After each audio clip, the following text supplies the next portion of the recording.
बारामती येथे बुधवारी झालेल्या विमान दुर्घटनेत महाराष्ट्राचे उपमुख्यमंत्री अजितदादा पवार यांच्यावर काळाने घाला घातला. त्यांच्यासह या दुर्घटनेत 5ही जण मृत्युमुखी पडले. महाराष्ट्राचे दादा नामदार अजितदादा पवार यांच्यावर काळाने घाला घातल्याने अवघा महाराष्ट्र शोकसागरात बुडाला.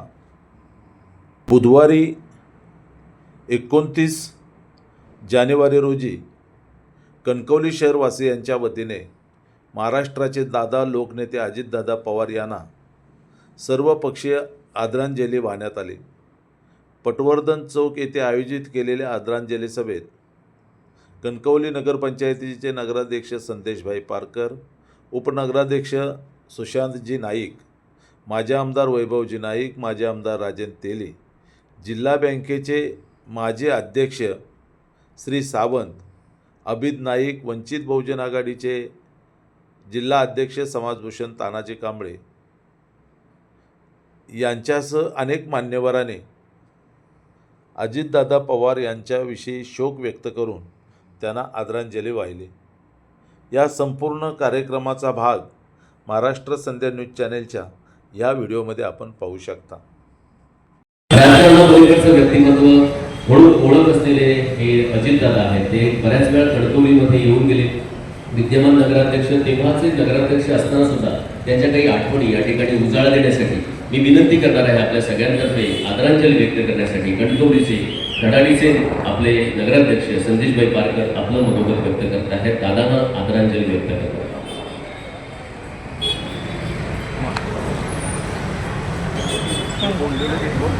महाराष्ट्राचे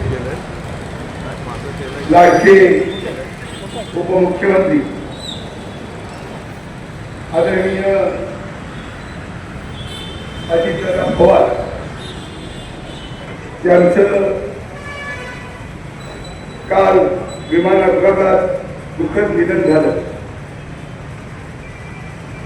त्याचवेळी त्यांच्या समवेत अजून 4 लोक त्या विमानामधून प्रवास करत होते. कैलासवासी विनीत जाधव, कैलासवासी पिंकी माळी, कैलासवासी सुमित कपूर, कैलासवासी शांभवी पाटील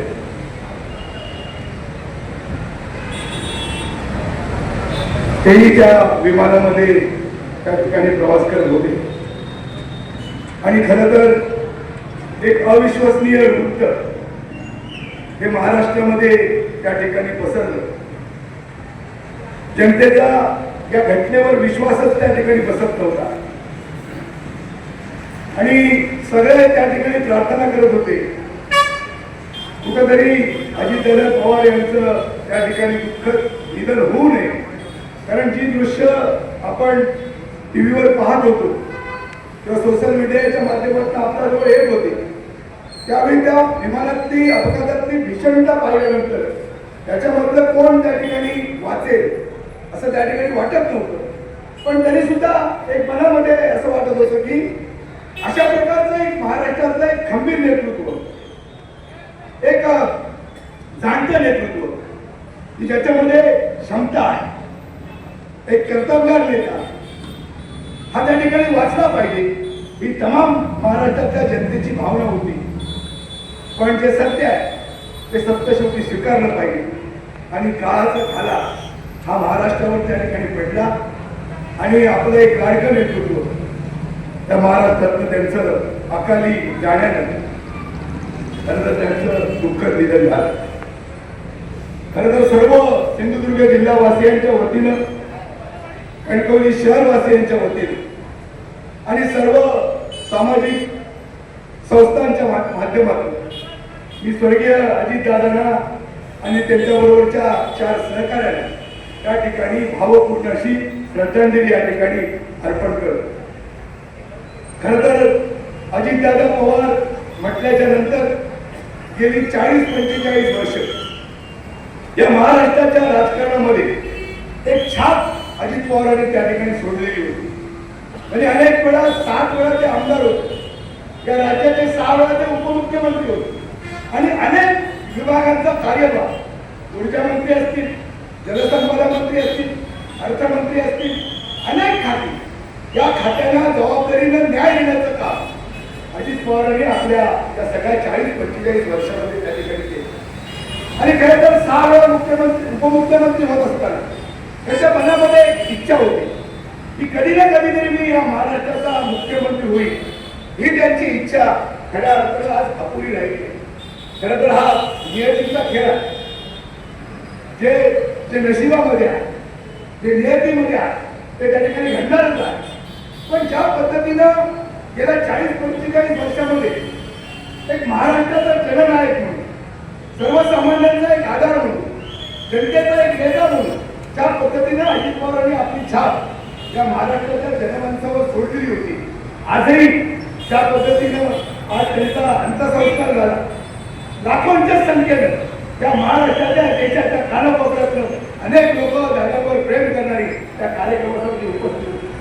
खरं तर म्हणजे माणसाकडे संपत्ती किती आहे त्याच्याकडे त्याच्यापेक्षा त्याच्याजवळ माणसं किती आहे हे महत्वाचं होतं. आणि त्यांनी ते आज त्यांच्या मृत्यूप्रसंगी अंत्यसंस्काराच्या कार्यक्रमाच्या खऱ्या अर्थानं त्यांच्या नावामधली जादू, लोक माणसावर असलेली त्यांची पकड ही किती त्यांची शक्तिशाली आहे हे त्यांनी त्या ठिकाणी दाखवली. खरं तर या देशाचे नेते शरद पवार साहेब यांचे ते खरे पुतणे होते, पण त्यांनी ते पुतणे आहे म्हणून ते मोठे नव्हते. त्यांची स्वतःची एक कर्तबगारी होती.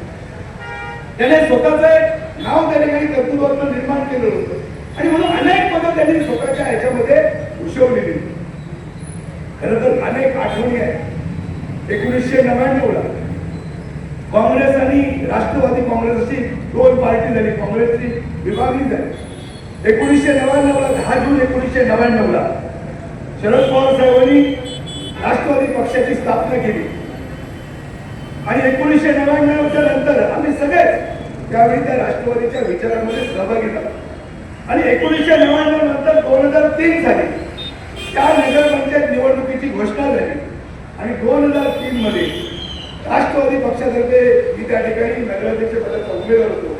माझ्याबरोबर 10 नगरसेवक होते आणि काँग्रेसचे 5 नगरसेवक, एकूण 50 नगरसेवक आपण या शहरातून त्या ठिकाणी जनतेला आम्हाला निवडून दिलेलं होतं. आणि म्हणून याचा आनंद त्यावेळी अजित पवारला एवढा झाला की त्यावेळी विधानसभा चालू होती. सगळ्या आमदारांनी मिळून अजित पवारांना खांद्यावर उचलून घेतलं आणि त्यांची मिरवणूक विधान भवनामध्ये त्या ठिकाणी काढली. आणि मग अशा प्रकारच्या आठवणी असताना खरं तर आपण जेव्हा कणकवलीचा पर्यटन महोत्सव घेतला, त्या पर्यटन महोत्सवाला सुद्धा अजित पवार त्या ठिकाणी उपस्थित होते. मला आठवतं कणकवली शहरामध्ये झारखंडीचं मंदिर आहे, पार आहे. त्या पारावर या राज्यातले तत्कालीन 7 कॅबिनेट मंत्री, त्याच्यामध्ये प्रमुख अजित पवार होते आणि 7 कॅबिनेट मंत्री त्या ठिकाणी उपस्थित होते. कणकवलीकरांचं त्या ठिकाणी आशीर्वाद घ्यायला, कणकवलीकरांना शुभेच्छा द्यायला. त्याबरोबर मधु मंगेश कर्णिकांची 61वी एक कार्यक्रम होता कणकवलीच्या मैदानावर आणि त्यावेळी मी पदावर होतो आणि आम्ही सगळेच मग त्या ठिकाणी अजित पवारांकडे मुंबईमध्ये गेलो आणि त्यांना सांगितलं की राज्यस्तरावर अनेक लोक त्या ठिकाणी येणार आहे, कणकवली छोटी आहे, तर कणकवलीला आपण आर्थिक भरीव मदत करा. अजित दादांनी तात्काळ माधव कलमेचे साक्षीदार आहे 5 लाख रुपयाची मदत, मला वाटतं त्याला 30 वर्ष झाली, 5 लाख रुपयाची मदत तातडीने त्या ठिकाणी त्या कार्यक्रमाला केली. म्हणजे एवढं दानशूर, एक दिलदार, एक दमदार अशा प्रकारचं नेतृत्व असणारे अजित पवार कणकवलीच्या बाजारपेठ मित्रमंडळाच्या स्पर्धेच्या उद्घाटनाला सुद्धा अजित पवार त्या ठिकाणी आलेले होते. देववाडीमध्ये एक आश्रमशाळा आपण उघडलेली होती त्यावेळी, त्या आश्रमशाळेचं सुद्धा उद्घाटन त्यांनी केलं. जे गणपतीवर श्रीधर नाईकांचं उद्यान आहे कैलासवासी, त्याच्या उद्यानाची सुद्धा पायाभरणी ही त्या ठिकाणी अजित पवार साहेबांनी त्यावेळी केलेली होती. आणि म्हणून एवढं कणकवलीचं एक नातं, विशेष नातं, या कोकणचं एक विशेष नातं, या सिंधुदुर्गाचं एक विशेष नातं हे अजित पवारांचं त्या ठिकाणी या सिंधुदुर्गाचं होतं. आणि म्हणून आजही त्या ठिकाणी एक जे प्रेम आहे, एक संवेदना आहे, ही कणकवली वासियांची सातत्यानं अजित पवारांच्या बरोबर त्या ठिकाणी राहिलेली आहे. खरं तर आज ते आज आपल्यामध्ये हयात नाही, पण त्यांचा जे त्यांनी दिलेला जो विचार आहे, त्यांनी दिलेली जी कामाची पद्धत आहे, म्हणजे सकाळी 6 वाजल्यापासून ते एकदा काम सुरू केलं की शेवट संध्या उशिरा रात्रीपर्यंत त्यांचा तो जनता दरबार त्या ठिकाणी सुरू आहे. आणि एवढे लोकप्रिय पूर्ण महाराष्ट्रामध्ये ते झालेले होते तो जो काळ होता सुवर्ण काळ होता राष्ट्रवादीच्या दृष्टीनं. माझ्या जिल्ह्यामध्ये सुद्धा अनेक नगरपंचायत नुसती कणकवली नाही त्या जिल्ह्यातल्या अनेक नगरपंचायतीवर राष्ट्रवादीचा झेंडा त्या ठिकाणी फडकवला होता. एवढं लोकप्रिय नेतृत्व जनाधार असलेलं नेतृत्व अशा पद्धतीचं अजित पवारांचं नेतृत्व आणि म्हणून एक राजकारणातला दादा माणूस मनाची श्रीमंती असलेला माणूस आणि परखड म्हणजे ज्याला बोलायचं त्याला स्पष्टपणे बोलणार पण त्याच्यामध्ये कुठलाही विकारीपणा नव्हता कुठलीही राजकीय वैमनस्य नव्हतं. त्याच्यामध्ये फक्त त्याचा तो कंठकपणा होता आणि तो कंठकपणा त्याच्या वाक्यात आणि कृतींना त्या ठिकाणी दिसत होता. आणि म्हणून अशा प्रकारचं नेतृत्व या महाराष्ट्रातनं गेलं त्याचं फार मोठं नुकसान या महाराष्ट्राला झालेलं आहे. फार मोठी पोकळी ही महाराष्ट्रामध्ये अजितदादांच्या झालेलं निर्माण झालेली आहे. खरं तर मी या दुःखद प्रसंगी पवार कुटुंबियांना त्या ठिकाणी त्यांचं हे दुःख आहे हे दुःख पचवण्याची ताकद किंवा पेरण्याची ताकद ही परमेश्वरानं त्यांच्या कुटुंबाला त्या ठिकाणी द्यावी. कारण एखादा कर्ता माणूस कारण महाराष्ट्रातला एक राजा माणूस एक रुबाबदार माणूस एक रुबाबदार नेतृत्व या महाराष्ट्रातनं आज केलेला आहे. आणि म्हणून त्यांचं त्या ठिकाणी शक्तीच्या कुटुंबाला त्या ठिकाणी मिळालं आणि कधी न भरून जाणारं नुकसान झालेलं आहे. महाराष्ट्रामध्ये एक पोकळी निर्माण झालेली आहे की आज अजितदादा असतील तर महाराष्ट्र तितक्याच ताकदीनं त्या ठिकाणी प्रत्येक क्षेत्रामध्ये पुढे राहिला असता. मगाशी अनेक व्यक्तींनी उल्लेख केला की बारामती एक विकासाचा पॅटर्न त्यांनी उभा केला. महाराष्ट्र सुद्धा विकासाकडे नेण्याचा त्यांचा प्रयत्न होता आणि त्याला दिला. आणि म्हणून अशा प्रकारचं एक व्यक्तिमत्व आज आपल्याकडे गेलेलं आहे. आणि म्हणून जास्त वेळ न घेता आपण 6 वाजल्यापासून या ठिकाणी आहात. एवढ्या मोठ्या संख्येला आपण आलात. मी सगळ्यांचं मनापासून या ठिकाणी आभार मानतो. मी प्रत्येकाला फोन केलेला नाही पण एक आपण संतांची सभा घेऊया एक शोक सभा घेऊया एक आपण आदरांजली वाहूया एक छोटासा मेसेज आपल्या सगळ्यांना मी टाकला आणि एवढ्या मोठ्या संख्येनं आपण अजितदादांच्या या कार्यक्रमाला या ठिकाणी उपस्थित राहिला. त्यामुळे आपल्या सगळ्यांचं मी मनापासून स्वागत करतो मनापासून आपल्याला आभार मानतो. पुन्हा एकदा आपल्या संवेदनशील संस्कृती पाळणाऱ्या सफेद कणकवलीचं आणि स्वाभिमानी शहराची ओळख आपण या निमित्तानं दाखवली. आणि म्हणून पुढच्या काळामध्ये आपल्या सगळ्यांचं सहकार्य सुद्धा या निमित्तानं आम्हाला सर्वांना लागणार आहे. या ठिकाणी आम्ही कणकवली नगरपालिकेच्या वतीनं सर्व नगरसेवकांच्या वतीनं या ठिकाणी कुठलाही पक्ष आपण ठेवलेला आहे. सर्व पक्षीय कणकवली समस्त कणकवलीकरांच्या सगळ्या पक्षाचे नगरसेवक सहभागी आहेत. प्रत्येकजण समाजामध्ये काम करणाऱ्या सगळ्या क्षेत्रातलं मान्यवर प्रमुख या ठिकाणी उपस्थित आहे. मी सगळ्या जनतेचं एका असलेल्या उपस्थितांचं मनापासून या ठिकाणी धन्यवाद मानतो आभार मानतो. आणि पुन्हा एकदा स्वर्गीय अजितदादा पवार अमर रे स्वर्गीय अजितदादा पवार यांच्या दुःखद निधनामुळे जे काय त्या ठिकाणी महाराष्ट्राचं नुकसान झालेलं आहे ते भरून न येणार आहे. आणि म्हणून त्यांच्या आपल्या परमेश्वरच्यांनी प्रार्थना करतो त्यांना चिरशांती त्या ठिकाणी लाभो आणि भावपूर्ण त्या ठिकाणी आदरांजली वाहून श्रद्धांजली वाहून त्या ठिकाणी थांबतो. जय हिंद जय महाराष्ट्र. 10 वर्ष विधानसभेमध्ये काम करण्याचा संधी मला या ठिकाणी लाभली होती. अजितदादा पवार खरंतर एखाद्या छोट्या विषयामध्ये सुद्धा लक्ष देऊन ते अभ्यास करून सोडण्याचं काम अजितदादांनी नेहमीच केलं. अजितदादांच्या सृष्टीबद्दल होत असतात परंतु त्यांच्या सृष्टीतला गुण प्रत्येकाने आपल्याकडे आणला तरी अजितदादांकडे भावना झालेली आहे. सकाळी 6:30 वाजता तयार व्हायचे आणि 6:30 वाजल्यापासून आपल्या कामकाजाला सुरू करायचे. पर्टिक्युलर वेळ आणि एखाद्या कामाचा आढावा एखाद्याचं काम सुरू करण्यामध्ये त्यांचा हात सुद्धा होता. रोजच्या मिनिटामध्ये त्यांचं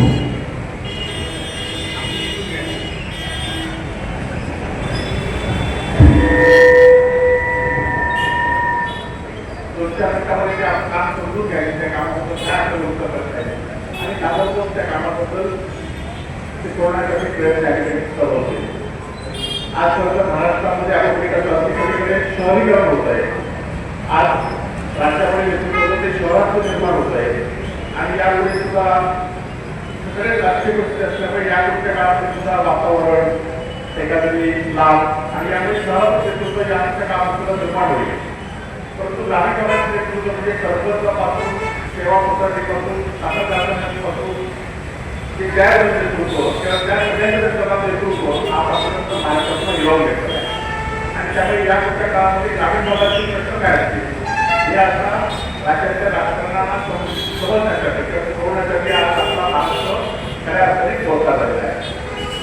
विधानसभेमध्ये सुद्धा विरोधी पक्षाने किंवा आपलं सरकार पकडलं आणि काही कालावधीमध्ये त्याच्यानंतर विरोधी पक्ष नेते सुद्धा होते. कोकणातील जेव्हा प्रश्न आम्ही घ्यायचो तो ताबडतोब त्या प्रश्नाबद्दल ते बोलण्याचा नेहमी प्रयत्न करायचे. त्याचबरोबर सतीश चव्हाण संदेश पत्र पाहिजे की आमच्या एका जिल्ह्यामध्ये प्रश्न आम्हाला एकत्रित करून द्यावा होता आणि आम्ही त्यांच्याची उत्तर घातली होती. परंतु त्यानंतर इतर तुमच्याकडे दादा आज तुम्ही जर माझ्याकडे दादाने त्यावेळी म्हटलं की आपल्या भागातील प्रश्नासाठी आपण जरी आपल्याकडून कोणती मोठी व्यक्ती असेल तरी आपण उत्तर घातले त्या लोकांना आपण न्याय देण्याचा प्रयत्न आपण वेळोवेळी केला पाहिजे.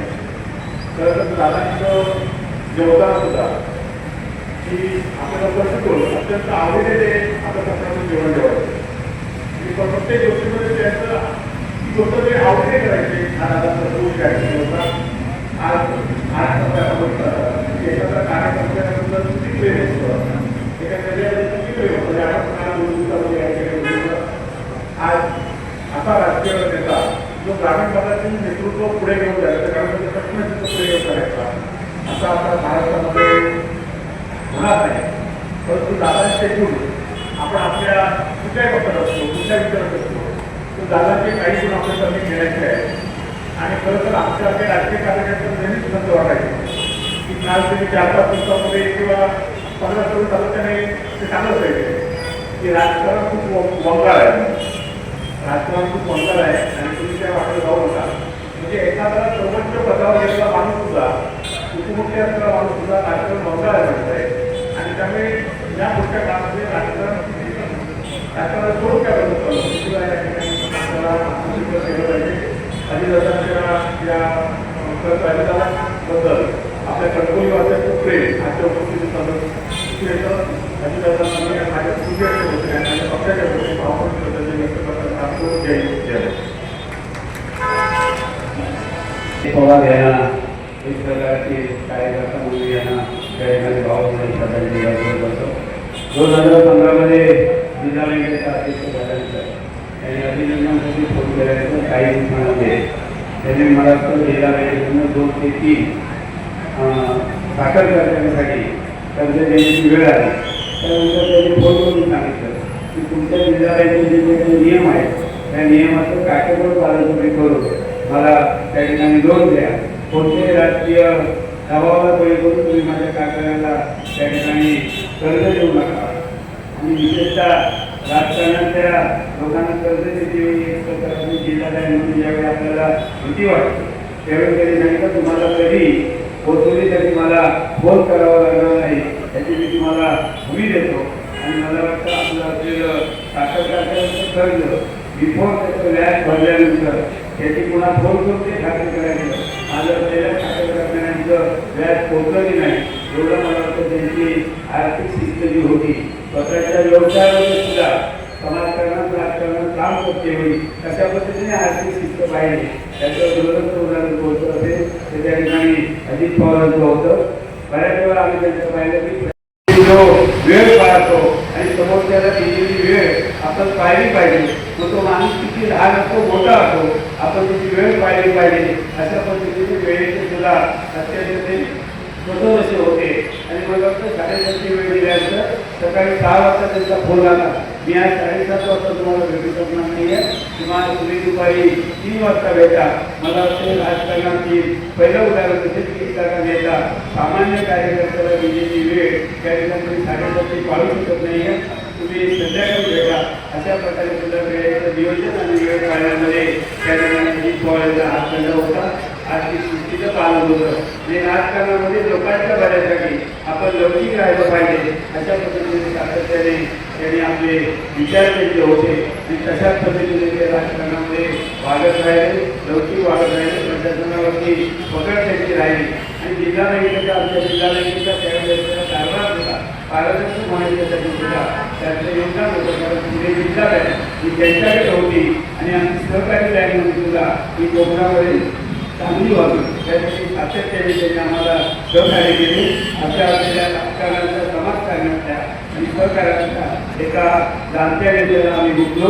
अशा नेत्याला मी माझ्याकडच्या विचारातील कार्यकर्त्यांतर्फे श्रद्धांजली अर्पण करून त्यांच्या कुटुंबियांना हे दुःख पेण्याची ताकद परमेश्वराने देवो अशी प्रार्थना करून या ठिकाणी थांबतो. जय हिंद, जय महाराज.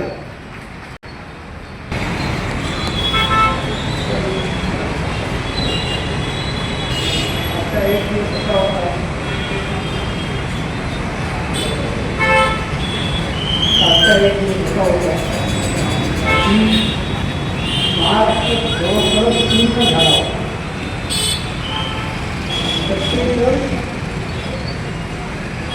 ठीक होता, परंतु काय करायचं हे त्याला सुचत नाही.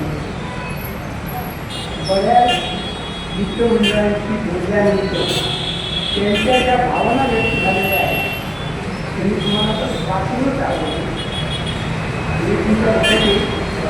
सर्वसामान्यपणे प्रतिष्ठानामध्ये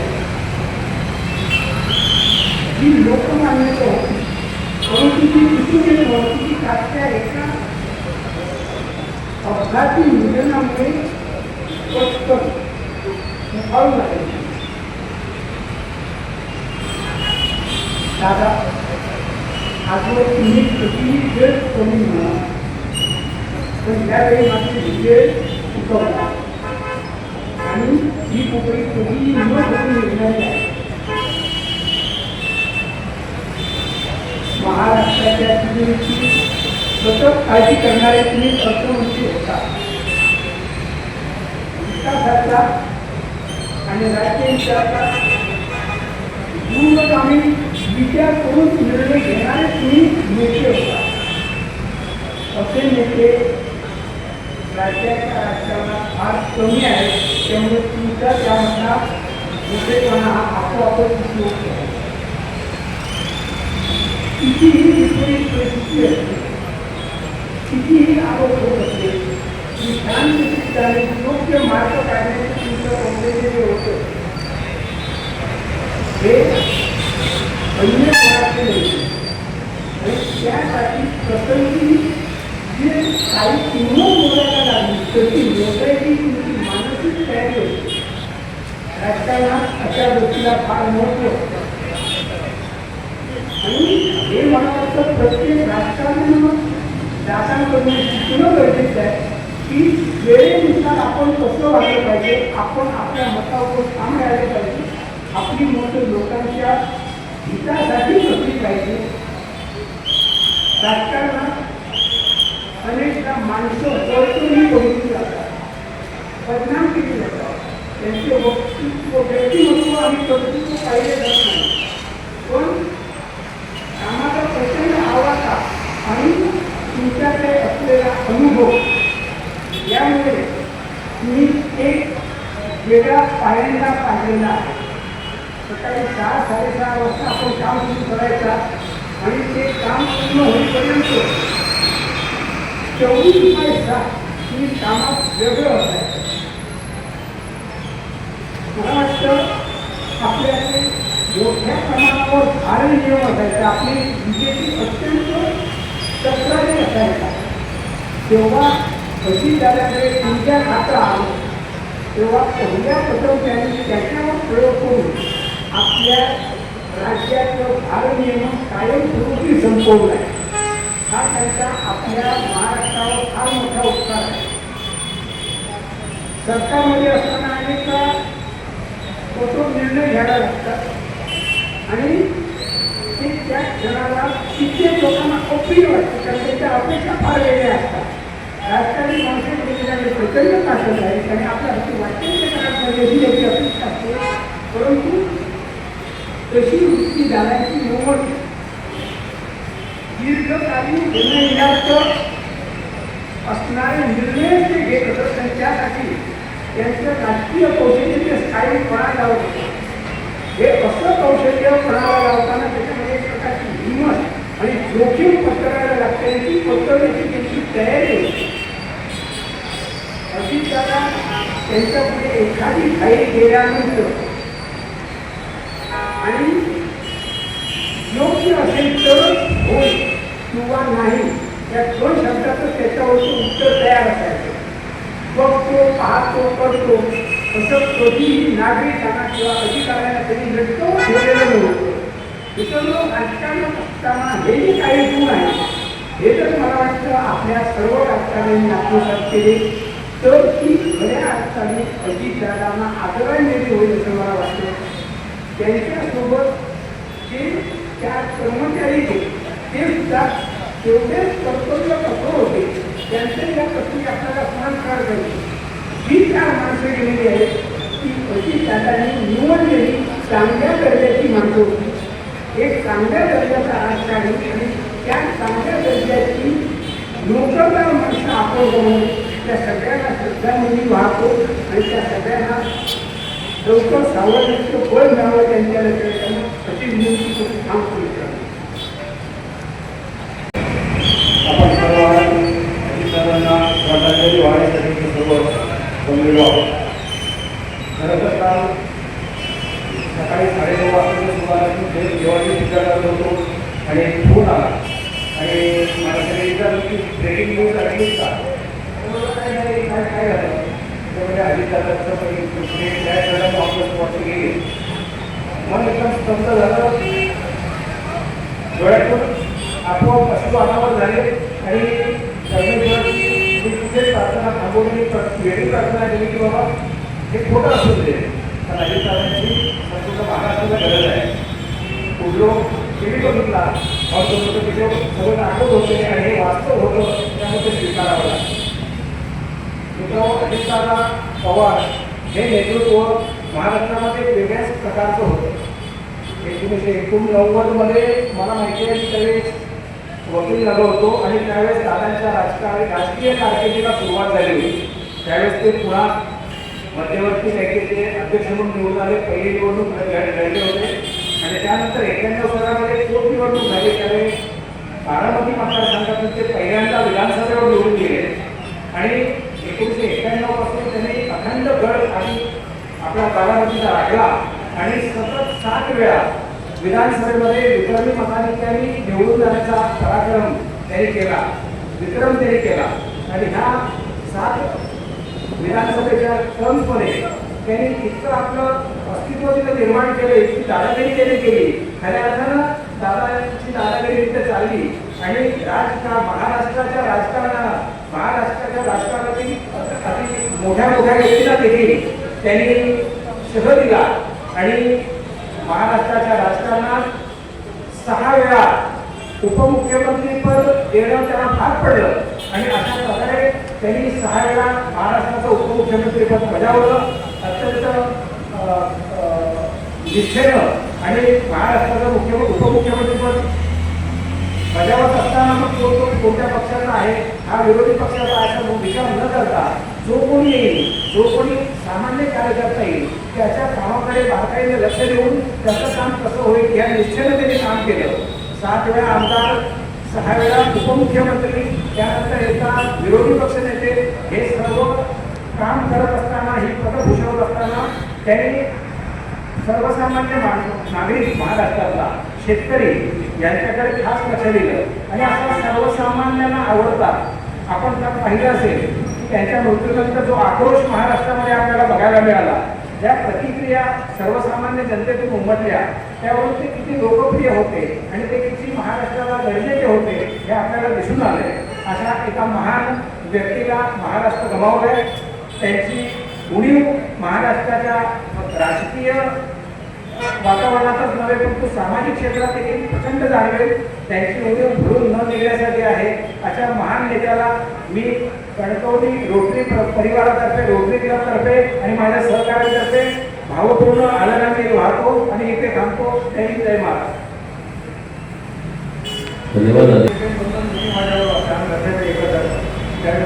खूप आठवणी आहे.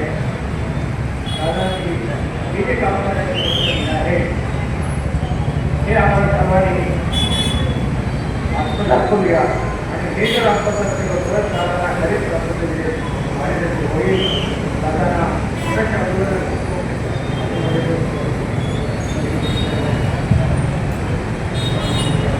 आदरणीय दादा म्हणजे समोर त्यांची व्हिडिओज आपण बघतो. हे अजितदादा हे राजकारणात पलीकडचे माणूस होते पक्ष ही गोष्ट त्यांनी फक्त पक्षापुरती ठेवली आणि त्यामुळे सगळ्यांबरोबर त्यांचे स्नेहसंबंध होते.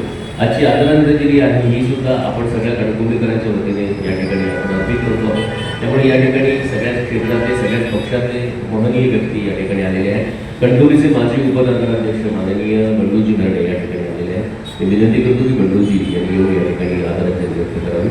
यानंतर आपली 2-3 मनोगत होतील. शेवटचं मनोगत आहे हे संदेशजी पारकर यांचं होईल आणि मग कार्यक्रम समाप्त होईल. सादर करतो बंडूजी. नमस्कार सर्व उपस्थित कणकवलीकर. आजच्या ह्या महाराष्ट्राच्या लाडक्या नेत्याला म्हणजे आमच्या अजित दादांना श्रद्धांजली वाहण्यासाठी आपण सर्वजण प्रतिष्ठित कमी वेळातल्या आंदोलनामध्ये अजित दादा हा खरा भारताने राजकारणाच्या प्रशासनाचा दादा मानत होता. प्रशासकीय अस्तित्व असेल किंवा सरकार चालवण्याचं नियोजन असेल किंवा वेळेचा भाग राखणारा असेल दादाने कधीच आपली वेळ चुकवली नाही. मात्र नियतीच्या घरात का नियतीने दादाची वेळ चुकवली आणि आपल्यातून दादा निवडून गेले. अतिशय दुःखदायक अक्षरशः महाराष्ट्राने देशाचे इथले दादाप्रेमी हळहळले. दादाने आपल्या जीवनात दादांना तरी आदरणीय पवारसाहेबांचा राष्ट्रीय वारसा मिळाला तरी दादाने स्वतःहून आपल्या कर्तृत्वाने आणि आपल्या मेहनतीने आपला या राजकारणात महाराष्ट्राच्या राजकारणात घाटावर बसला. शेतावरच्या शेत बांधल्यापासून शहरातल्या हायटेक विकासापर्यंतची सगळी माहिती आणि सगळी प्रशासकीय माहिती ही दादाकडे तंत्रज्ञ असायची. दादाचा प्रशासनावर भाग असायचा. दादांनी या राज्याचं अर्थमंत्रीपद असेल, गृह असेल, जलसंपदा मंत्रीपद असेल किंवा ऊर्जा मंत्रीपद असेल हे अतिशय खाती सक्षमपणे सांभाळली. जेव्हा हे राज्य लोड शेडिंगच्या खाली होतं तर दादांनी ऊर्जा निर्मितीवर स्वतः ऊर्जा खातं अगदी आवडीच शासनाकडून मागून घेतलं आणि ऊर्जा खात्यावर त्यांनी इन्फ्रास्ट्रक्चर तयार केलं. त्यामुळे हा महाराष्ट्र लोड शेडिंगपासून त्यावापासून वाचवण्यात आपल्याला जे यश आलं ते दादांमुळे आलं. दादांचं संपूर्ण प्रेम होतं आणि वेळेची पुस्तक आणि प्रशासन शिस्त पण जिल्हाही तेवढे झाले. एक किस्सा कधी थांबवतो की एक असं म्हणत की नगर पंचायतीमध्ये परिस्थिती एवढी काढून ठेवावं लागतात त्याची माहिती आहे आणि ह्यांचं सगळं व्याज मिळून साधारण 80-83 लाखापर्यंत झालं होतं. पण ते खर्ची करता येत होतं व्याजात आणि नियोजन अधिकाऱ्यांमुळे सांगितलं की राज्यातून तुम्हाला रिलॅक्सेशन आणावं लागेल आणि तर तुम्हाला हे शासनात वीज विकास कामावर खर्च करता येईल. ही आपलं तेव्हा याच्या आधीच्या म्हणजे 19 दादा विद्यानंतर होते आपल्या 24च्या आधीच्या काळात मी आपल्या निलेश राणे साहेबांचं आमदारांचं पत्र घेतलं, प्रस्ताव केला आणि रिलॅक्सेशनला गेलो. नंतर साहेब असं आहे वेळवरती भेटल्यावर आगे राहायचं शिस्तीप्रमाणे कार्यालयात गेलो. जरा म्हटलं कणकवली नगर पंचायत आहे, मी उपनगराध्यक्ष आहे. असं आहे की एक सर्वसाधारण वेगवेगळ्या निधीतली व्याजाची रक्कम साधारण 80 लाखाच्या दरम्यान आहे आणि आपलं जर रिलॅक्सेशन मिळालं तर वेगवेगळ्या कामांवर खर्च करता येईल. नाही तर ते पडू नये, नाही तर ते शासनाकडे आम्हाला परत जमा करावे लागतील. आता म्हणायचं हो, नाही तर ती कसरत नाही.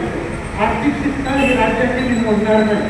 काही झालं तरी पुन्हा एकट्याला दिलं तर अख्ख्या राज्याचे जेवण नसतील मी देणार नाही. तर मग 80 लाखात बरीचशी कामं करतात. अरे कसली होतात 80 लाखात कामं? काय होतं शास्त्रवादी कामं तर तिथंच रिमाइंड करून देतं की तुला मी एक्स्ट्रा ह्या बदल्या 2 कोटी रुपये देतोय, तुम्हाला एक 8 दिवसात तुला पण 80 जमा करण्यासाठी.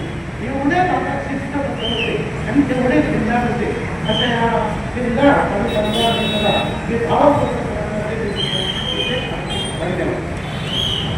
धन्यवाद आदरणीय बंडूजी. उपनगराध्यक्ष असताना तुम्ही जी व्यक्त कराल. महाराष्ट्राचे उपमुख्यमंत्री आदरणीय अजितदादा पवार यांचं काल निधन झालं.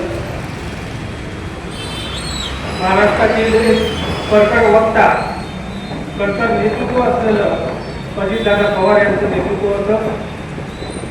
त्यांचं नेतृत्व अपघाती निधनात गेलेलं आहे.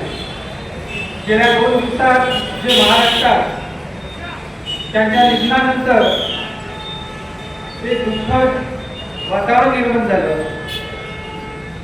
त्यातूनच कणकवलीत निर्माण झालेली उपस्थित झालेली गर्दी ते चित्र दिसून येत आहे. आपल्या सिंधुदुर्ग जिल्ह्यातील सर्व पत्रकार मित्रांच्या वतीने मी श्रद्धांजली व्यक्त करतो आणि सांगतो. धन्यवाद आदरणीय लोकेसर. पत्रकार संघामार्फत दिलेली ही भावना. लोकनेते अजितदादा पवार यांचं विमान दुर्घटनेमध्ये अशा दुःखद निधन झालं आणि आज आम्ही कालच बसलेलो संघाध्यक्ष महोदयाने आमच्यावर आणि आम्ही आज ठरवलं की त्या ठिकाणी आदरांजली सभा त्या ठिकाणी झाली पाहिजे आणि नगरपंचायतीच्या वतीने ही आदरांजली सभा आम्ही ठरवली. आणि काही वेळातच आम्ही फोन केले, काही जणांना मेसेज टाकले आणि त्यानंतर एवढ्या कमी वेळ त्या ठिकाणी नगरपंचायतच्या वतीने त्याला या ठिकाणी सर्वजण आपण कणकवली करू आला त्याबद्दल खरोखरच आभार मानले पाहिजे. कारण अशा लोकनेत्याला आदरांजली वाहणं ही कणकवलीतील सर्व नागरिकांची एक जबाबदारी होती आणि संवेदनशील कणकवली कशी असते ही दाखवून दिलं आणि कणकवलीतील सर्वजण या ठिकाणी आदरांजली वाहण्यासाठी आला आहे. खरं म्हणजे मी एवढंच सांगेन, कालचा एक काळामुक्त दिवस या राजकारणातली होता आणि तो आम्ही सकाळी लवकर बाहेर पडलेलो होतो आणि त्यानंतर काही फोन आले आणि सांगितलं की आज अजितदादांचं विमान दुर्घटना झाली आहे. विमान दुर्घटनेत अजितदादांचं निधन झालं आहे.